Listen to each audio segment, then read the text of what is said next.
In this video, we will discuss about behaviorism. So, behaviorism എന്ന് പറയുന്നത് നമുക്ക് മനസ്സിലാക്കാവുന്ന അതായത് സൈക്കോളജിയിലെ ഒരു ഫീൽഡ് ഓഫ് സ്റ്റഡിയാണ് behaviorism. There are so many psychologists believes that the behavior of a human being is actually learned from the environment in which he lives. That was the basic concept behind this behaviorist ideology or behaviorist psychology. So behaviorism actually a theory of learning based on the idea that all behaviors that are acquired through conditioning, അതായത് constant പ്രാക്ടീസിലൂടെയും കണ്ടീഷനിലൂടെയും ഒരു മനുഷ്യൻ ആർജിച്ചെടുക്കുന്ന സ്വഭാവ സവിശേഷതകൾ, കഴിവുകൾ, അറിവുകൾ എന്നിവ ആ ഒരു ഐഡിയോളജിയുടെ ബേസിലാണ് ഈ ബിഹേവിയറിസം എന്നൊരു ശാഖ തന്നെ നിലനിൽക്കുന്നത്.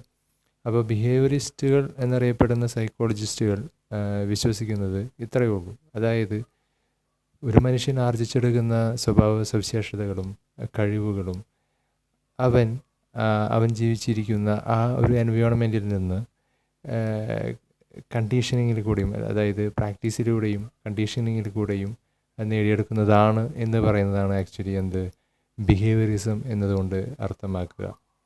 അപ്പോൾ ബിഹേവിയറിസം എന്തുകൊണ്ട് അക്കാഡമിക് പ്രോസസ്സിൽ ഇമ്പോർട്ടൻ്റ് ആവുന്നു എന്നുള്ളതാണ് നമ്മൾ പഠിക്കേണ്ടത്. അധ്യാപക വിദ്യാർത്ഥികൾ തീർച്ചയായും മനസ്സിലാക്കേണ്ട കാര്യം ഈ ബിഹേവിയറിസ്റ്റ് സൈക്കോളജി എങ്ങനെ ഇതിൽ ഇൻഫ്ലുവൻസ്ഡ് ആവുന്നു എന്നുള്ളതാണ്. അതായത് ഒരു വിദ്യാർത്ഥി അവൻ പഠിച്ചെടുക്കുന്ന അറിവുകൾ ഇന്നേറ്റായിട്ടുള്ള എന്തെങ്കിലും പ്രത്യേക ഒരു ജനിക്കുമ്പോൾ തന്നെ കിട്ടുന്ന എന്തെങ്കിലും സ്കിൽ ഒരു കഴിവുകൊണ്ട് അല്ല, ജനറ്റിക്കായിട്ട് ഒന്നും തന്നെ ഇല്ലേ, പകരം അവൻ കണ്ടീഷനിൽ കൂടെ അത് കൃത്യമായിട്ടുള്ള പഠന പ്രക്രിയയിലൂടെ അവൻ നേടിയെടുക്കുന്നതാണ് അവൻ്റെ സ്വഭാവ സവിശേഷതകളും പഠന നിലവാരവും എന്നാണ് നമ്മൾ ഈ ബിഹേവിയറിസം ഇതിലേക്ക് ഇൻക്ലൂഡ് ചെയ്യുന്നതിലൂടെ, അതായത് പഠന അക്കാഡമിക് പ്രോസസ്സിലേക്ക് നമ്മൾ ഇൻക്ലൂഡ് ചെയ്യുന്നതിലൂടെ നമ്മൾ മനസ്സിലാക്കേണ്ട കാര്യം അതാണ്. അപ്പോൾ എന്താണ് ബിഹേവിയറിസം എന്ന് മനസ്സിലാക്കി. ഈ ബിഹേവിയറിസ്റ്റ് സൈക്കോളജിയിൽ അതായത് the field of study behaviourism in psychology actually having 3 main figures. പ്രധാനപ്പെട്ട 3 സൈക്കോളജിസ്റ്റുകൾ ഇതിലുണ്ട്. പാവ്ലോ, സ്കിന്നർ, അതുപോലെ തോണ്ടേക്ക്. ഈ 3 പേരാണ് പ്രധാനമായിട്ടും ഈ ഒരു ശാഖയെ വളർത്തിയെടുത്തത്. അതായത് ബിഹേവിയറിസ്റ്റ് സൈക്കോളജിയെ ഡെവലപ്പ് ചെയ്തെടുത്തത് ഈ 3 പേരാണ്. ഇതിൽ നാം ഇന്ന് ചർച്ച ചെയ്യുക തൊണ്ടേക്കിനെ കുറിച്ചാണ്. എന്താണ് തൊണ്ടേക്കിൻ്റെ തിയറി? തൊണ്ടേക്കാണ് ശരിക്കും ഈ ഒരു ബിഹേവിയറിസ്റ്റ് സൈക്കോളജിയെ ഇൻട്രൊഡ്യൂസ് ചെയ്തത് ലോകത്തിന് മുമ്പിലേക്ക്. അപ്പോൾ തൊണ്ടേക്കിൻ്റെ തിയറി ഇത്രയേ ഉള്ളൂ. അതായത് ഈ കണ്ടീഷനിങ്ങിൽ കൂടെ ഒരു വ്യക്തി മനസ്സിലാക്കിയെടുക്കുന്ന കാര്യങ്ങൾ അദ്ദേഹം അതിനെ ഒരു 4 ലോസായിട്ടാണ് തരംതിരിച്ചിരിക്കുക. ഒന്ന് ലോ ഓഫ് എഫക്റ്റ്. അതായത് അദ്ദേഹം പറയുന്നത് ഈ responses that are followed by a positive consequences that are more likely to be repeated while responses that are followed by a negative consequences are less likely to be repeated.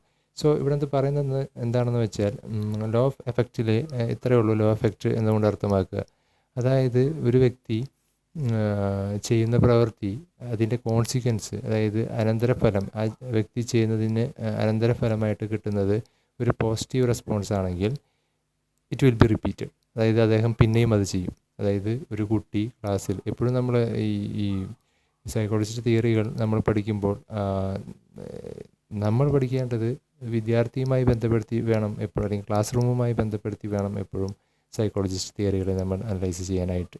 അപ്പോൾ ഇവിടെ ഒരു വിദ്യാർത്ഥി തൻ്റെ പഠനം പഠന നിലവാരം ഉയർത്തുമ്പോൾ അവന് കിട്ടുന്ന മാർക്ക് വഴിയും അല്ലെങ്കിൽ അവന് കിട്ടുന്ന അംഗീകാരം വഴിയും അല്ലെങ്കിൽ ടീച്ചറുടെ കയ്യിൽ നിന്ന് കിട്ടുന്ന അഭിനന്ദനങ്ങൾ വഴിയും ഉണ്ടാകുന്ന എന്താണ് ഒരു പോസിറ്റീവ് റെസ്പോൺസാണ്. അപ്പോൾ എന്ത് ചെയ്യും? അവൻ അടുത്ത എക്സാമിന് പിന്നെയും പഠിക്കാൻ നോക്കും, കൂടുതൽ മാർക്ക് പഠിക്കാൻ നോക്കും. കാരണം അവന് കിട്ടിയത് എന്താണ്? കഴിഞ്ഞ തവണ അവൻ കൂടുതൽ മാർക്ക് വാങ്ങിയപ്പോൾ അവന് കിട്ടിയതൊരു പോസിറ്റീവ് റെസ്പോൺസാണ് from the part of parents and from the side of teachers also. And next time he will repeat the same thing. അതാണ് ലോ ഓഫ് എഫക്റ്റീവ് എന്നതുകൊണ്ട് അർത്ഥമാക്കുക. Then law of readiness. അതായത് ഒരു വിദ്യാർത്ഥി പഠിക്കാൻ തയ്യാറായി നിൽക്കുന്ന സമയത്ത് മാത്രമാണ് എന്ത് ചെയ്യാൻ കഴിയുള്ളൂ, ഒരു ഒരു പഠനം അല്ലെങ്കിൽ വിദ്യാർത്ഥിയിലേക്ക് അറിവ് അല്ലെങ്കിൽ ആ വിദ്യാർത്ഥി ഗ്രാസ്പ് ചെയ്യുക അല്ലെങ്കിൽ അറിവ് സ്വാംശീകരിക്കണമെങ്കിൽ ആ വിദ്യാർത്ഥി റെഡി ആയിട്ടിരിക്കണം അതിന്. അതായത് ആ കുട്ടി ടയേർഡായിട്ടിരിക്കുന്ന സമയത്ത് അല്ലെങ്കിൽ ഒട്ടും താല്പര്യമില്ലാതിരിക്കുന്ന സമയത്ത്, ഒരുപാട് വിശന്നിരിക്കുന്ന സമയത്ത്, അത്തരത്തിൽ കുട്ടി പഠനത്തിന് റെഡി ആയിട്ടില്ല എന്നിരിക്കുന്നുണ്ടെങ്കിൽ, അതായത് പഠനത്തിന് ഒട്ടും തയ്യാറാകാതെ ഇരിക്കുന്ന സമയത്താണ് ആ കുട്ടിക്ക് കൂടുതൽ പഠിക്കാൻ നിർബന്ധിക്കുന്നു എങ്കിൽ ആ കുട്ടിക്ക് ഒരിക്കലും പഠിക്കാൻ കഴിയില്ല എന്നതാണ് നമ്മൾ ലോ ഓഫ് റെഡിനെസ് എന്നുകൊണ്ട് അർത്ഥമാക്കുക. അപ്പോൾ ക്ലാസ് റൂമിൽ ഒരു കുട്ടി is he okay to study എന്നുള്ള കാര്യമാണ് ഒരു അധ്യാപകൻ എപ്പോഴും ശ്രദ്ധിക്കേണ്ടത്. ദെൻ ലോ ഓഫ് എക്സസൈസ്, അതായത് ഈ പറയുന്ന കാര്യം, ഒരു പഠനം എന്ന് പറയുന്നത് ഒറ്റ പ്രാവശ്യം പഠിപ്പിച്ച് കൊടുത്തത് കൊണ്ട് മാത്രം എന്ത് ചെയ്യില്ല, ആ കുട്ടിയുടെ ബ്രെയിനിലേക്ക് അത് എന്ത് ചെയ്യില്ല, സ്വാംശീകരിക്കണമെന്നില്ല. അപ്പോൾ അത് റിപ്പീറ്റഡ് ആയിരിക്കണം. ഒരു പ്രാവശ്യം പഠിപ്പിച്ചത് റിവിഷൻ നടത്തുകയും പിന്നീട് പിറ്റേ ദിവസം ചോദിക്കുകയും എക്സാമിന് മുമ്പായിട്ട് പിന്നീട് വീണ്ടും റിവിഷൻ നടത്തുകയും, അങ്ങനെ റിപ്പീറ്റഡ് ആയിട്ടുള്ള ആ ഒരു പ്രോസസ്സിൽ കൂടിയാണ് എന്ത് ചെയ്യുക, ഈ കുട്ടി ഈ അറിവ് നേടുക എന്നുള്ളതാണ് നമ്മൾ ഈ ക്ലാസ് റൂമിൻ്റെ കോണ്ടെക്സ്റ്റിൽ നമ്മൾ ഈ തിയറിയെ മനസ്സിലാക്കേണ്ടത്. So that is law of exercise. Then law of multiple response. That means there are often multiple responses to a given stimulus, and learning occurs through the strengthening of the connections between the appropriate response and stimulus. ഒരു activity ചെയ്യുമ്പോൾ എന്തുണ്ടാവാം, അതിൻ്റെ responses multiple ആയിരിക്കാം.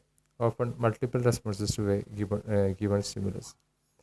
അപ്പോൾ ആ മൾട്ടിപ്പിൾ റെസ്പോൺസസിൽ പലതരം റെസ്പോൺസ് ഉണ്ടാകുമ്പോൾ അതിലെ ഒന്നായിരിക്കും കണക്ഷൻ ബിറ്റ്വീൻ അപ്രോപ്രിയേറ്റ് റെസ്പോൺസ്, അതിലായിരിക്കും എന്തുണ്ടാവുക, ആ കുട്ടി യഥാർത്ഥത്തിൽ പഠിക്കുക.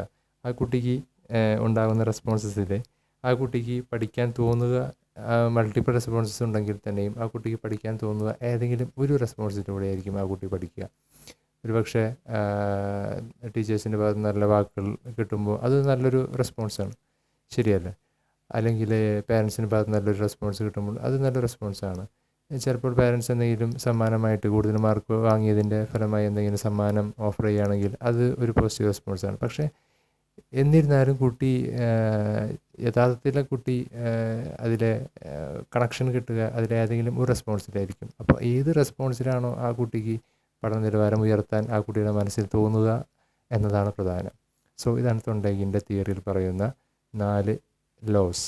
സോ അദ്ദേഹം ഒരു എക്സ്പെരിമെൻ്റ് വെച്ചിട്ടാണ് ഈ 4 ലോസും പ്രൂവ് ചെയ്തത്. ഏതാണ് എക്സ്പെരിമെൻ്റ് നമുക്ക് നോക്കാം. ഇതായിരുന്നു experiment, A cat in the puzzle box. So എന്തായിരുന്നു എക്സ്പെരിമെൻ്റ് എന്ന് നോക്കാം. ഒരു പൂച്ചയെ ഒരു കൂട്ടിൽ ഇട്ടിരിക്കുകയാണ്.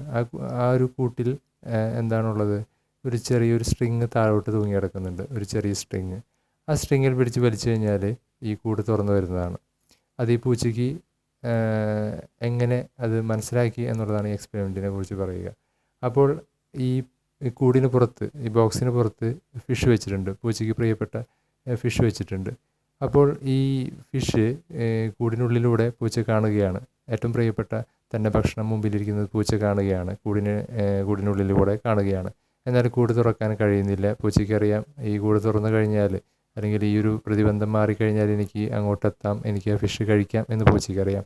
എന്നാൽ പൂച്ച എന്ത് ചെയ്യുന്നു, പുറത്തോട്ട് കടക്കാൻ വേണ്ടിയിട്ട് പലതരം പരിശ്രമങ്ങൾ ചെയ്യുന്നു. ചാടുന്നു, മറയുന്നു, വീഴുന്നു, വീണ്ടും പലതരത്തിലുള്ള പരിശ്രമങ്ങൾ പൂച്ച നടത്തുന്നു. എന്നാൽ ഇടയ്ക്ക് എപ്പോഴോ ആ സ്ട്രിങ്ങിൽ കൈകൊള്ളുകയും ഡോർ തുറന്നു വരികയും പൂച്ച പുറത്തോട്ട് ചെല്ലുകയും ഫിഷ് കഴിക്കുകയും ചെയ്യുന്നു.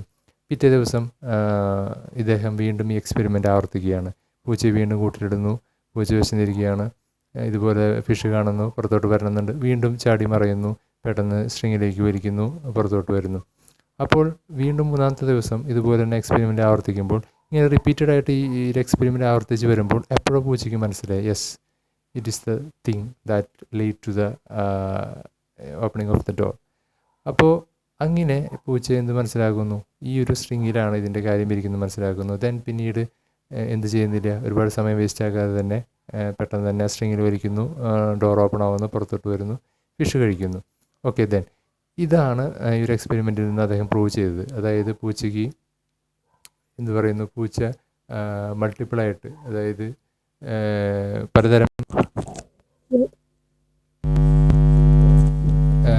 പലതരം പരിശ്രമങ്ങൾ പൂച്ചയുടെ ഭാഗത്ത് ഉണ്ടായിട്ടുണ്ട്. എന്നാൽ ഇപ്പോൾ ലോ ഓഫ് എഫക്റ്റ് നമുക്ക് നോക്കാം, എങ്ങനെയാണെന്ന് നോക്കാം. അതായത് ലോ ഓഫ് എഫക്റ്റിൽ നമ്മൾ പറയുന്ന പ്രകാരം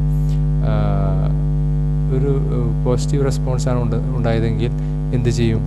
റിപ്പീറ്റഡ് ചെയ്യുന്നുള്ളതാണ്. അപ്പോൾ ഇവിടെ പോസിറ്റീവ് റെസ്പോൺസ് എന്തായിരുന്നു? പൂച്ച ഈ സ്ട്രിങ്ങിൽ വലിച്ചപ്പോൾ ഡോർ തുറന്നു എന്നുള്ളതാണ് ആ പോസിറ്റീവ് റെസ്പോൺസ്. സോ പൂച്ച എന്ത് ചെയ്യും? പിന്നീടും അടുത്ത ദിവസവും ഇതുപോലെ തന്നെ ആവർത്തിക്കുകയാണ്. അപ്പോൾ അതാണ് നമ്മൾ ലോ ഓഫ് എഫക്റ്റിൽ അദ്ദേഹം പ്രൂവ് ചെയ്തത്. എന്നാൽ അടുത്ത് നോക്കാം ലോ ഓഫ് റെഡിനെസ്. അതായത് പൂച്ച വയറ് നിറഞ്ഞിരിക്കുന്ന സമയമാണെങ്കിൽ ഇതേപോലെ ഫിഷ് ഫ്രണ്ടിൽ വെച്ചിട്ടുണ്ടെങ്കിൽ ഇതേപോലെ പൂച്ച പരിശ്രമിക്കാൻ സാധ്യത കുറവാണ്. എന്നാൽ ദാറ്റ് ടൈം ഒരു വിശപ്പുള്ള സമയത്താണ് പൂച്ച എന്തിരിക്കുന്നത്? ആ പൂച്ച റെഡിയാണ്, ഫിഷ് കഴിക്കാൻ റെഡിയാണ്. ആയതുകൊണ്ടാണ് പൂച്ചയ്ക്ക് എന്ത് ചെയ്തത്? പൂച്ച പരിശ്രമിച്ചതും വാതിൽ തുറന്നു വന്നതും. അപ്പോൾ ഇവിടെ റെഡിനെസ് എന്നുകൊണ്ട് ഉദ്ദേശിക്കുന്ന അർത്ഥത്തിലാണ്. അപ്പോൾ കുട്ടി റെഡിയായിട്ടിരിക്കണം പഠിക്കാൻ, എന്നാൽ മാത്രമാണ് പഠനം യഥാർത്ഥത്തിൽ നടക്കൂ എന്നുള്ളതാണ് അവിടെ ഉദ്ദേശിക്കുക. അതുപോലെ law of exercise, learning occurs through repetition and practice. ഇവിടെ എന്ത് ചെയ്തു? പൂച്ച അതായത് ഒരു പലതരത്തിൽ നോക്കിയിട്ടും ഡോർ ഓപ്പൺ ആവുന്നില്ല, പുറത്ത് കടക്കാൻ കഴിയുന്നില്ല. പൂച്ച റിപ്പീറ്റഡായിട്ട് പല പ്രവർത്തികളും കൂടിനുള്ളിൽ കിടന്ന് പരിശ്രമിച്ചുകൊണ്ടിരുന്നു. എന്നാൽ ഇടയ്ക്ക് എപ്പോഴോ തുറന്നു. അപ്പോൾ റിപ്പീറ്റഡ് ആയിട്ടുള്ള ആ ഒരു പരിശ്രമത്തിലാണ് എന്ത് ചെയ്യാൻ കഴിഞ്ഞത്? പൂച്ചയ്ക്ക് തുറക്കാൻ കഴിഞ്ഞത്. ഇത് തന്നെയാണ് നമ്മൾ ക്ലാസ് റൂമിൽ കുട്ടികളെ കൊണ്ട് നമ്മൾ ചെയ്യിക്കുക. ഒരുപക്ഷെ ആദ്യത്തെ ശ്രമത്തിൽ കുട്ടി ഗ്രാസ്പ് ചെയ്ത് കൊള്ളണമെന്നില്ല, മനസ്സിലാക്കി കൊള്ളണമെന്നില്ല, തിയറികളോ അല്ലെങ്കിൽ പ്രോബ്ലംസോ മനസ്സിലാക്കി കൊള്ളണമെന്നില്ല. എന്നാൽ റിപ്പീറ്റഡ് ആയിട്ടുള്ള കണ്ടീഷനിൽ കൂടി അല്ലെങ്കിൽ ട്രെയിനിങ് കൊടുക്കുന്നതിലൂടെ കുട്ടി എന്ത് ചെയ്യും? ആ ഒരു ഇതിലേക്ക് എത്തുകയാണ് ഉണ്ടാവുക. Then law of multiple response. ഇവിടെ പൂച്ചയ്ക്ക് മൾട്ടിപ്പിൾ ആയിട്ടുള്ള പല റെസ്പോൺസ് പൂച്ചയുടെ ഭാഗത്ത് ഉണ്ടായിട്ടുണ്ട്. പലതരത്തിലുള്ള മറയിലും ചാടലും കമ്പിയും പിടിച്ച് വലിക്കലും അല്ലെങ്കിൽ പൂച്ചയുടെ ഭാഗത്തുനിന്നുള്ള എല്ലാ പരിശ്രമങ്ങളിലുള്ള അതായത് ഈ മൾട്ടിപ്പിൾ റെസ്പോൺസസിൽ പൂച്ച മനസ്സിലാക്കിയ that one response lead to the opening of the door. എന്തായിരുന്നു ആ വൺ റെസ്പോൺസ്? ആ സ്ട്രിങ്ങിൽ പൂച്ചയുടെ കൈ കൊണ്ടപ്പോഴാണ് ഡോർ ഓപ്പൺ ആയത്. അപ്പോൾ മൾട്ടിപ്പിൾ റെസ്പോൺസസ് പൂച്ചയുടെ ഭാഗത്തുണ്ടായെങ്കിലും ആ ദാറ്റ് വൺ റെസ്പോൺസ്, ആ സ്ട്രിങ്ങിൽ പിടിച്ച് വലിച്ച ആ റെസ്പോൺസിൽ മാത്രമാണ് ഡോർ ഓപ്പൺ ആയത്. അപ്പോൾ ഇതാണ് ശരിക്കും ഈ ഒരു എക്സ്പെരിമെൻറ്റിൽ കൂടെ നമ്മുടെ തൊണ്ടേക്ക് പറയാൻ ശ്രമിച്ചത്. അപ്പോൾ തൊണ്ടേക്കിൻ്റെ ഈ ഒരു തിയറി ആണ് ശരിക്കും ആക്ച്വലി ബിഹേവിയറിസ്റ്റ് സൈക്കോളജിയുടെ ഒരു അടിത്തറ എന്ന് പറയുന്നത്. ഇനി വരും വീഡിയോയിൽ നമ്മൾ സ്കിന്നറിൻ്റെ അതുപോലെ പാവ്ലോവിൻ്റെ ബിഹേവിയറിസ്റ്റ് തിയറികളെ പരിചയപ്പെടുന്നതായിരിക്കും.